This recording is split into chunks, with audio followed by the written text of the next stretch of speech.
বইটা নিয়ে নিলা কেন? আমি সে কখন থেকে তোমাকে জিজ্ঞেস করতেছি আমাকে দেখতে কেমন লাগতেছে, আর তুমি এগুলো কি আবল তাবল বলতেছো?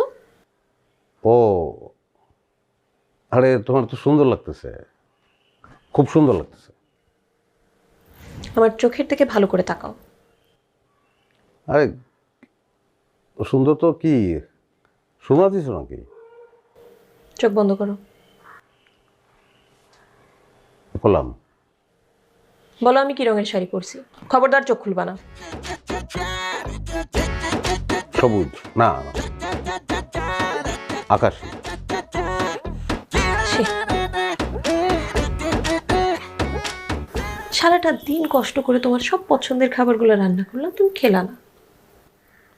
তোমার জন্য এত সুন্দর করে সেজে বসে আছি যাতে তুমি একটাবার দেখে বলো যে আমাকে ভালো লাগতেছে। তোমার তো আমার দিকে একবার ফিরে তাকানোর সময়টাও নাই, প্রয়োজনও মনে করো না।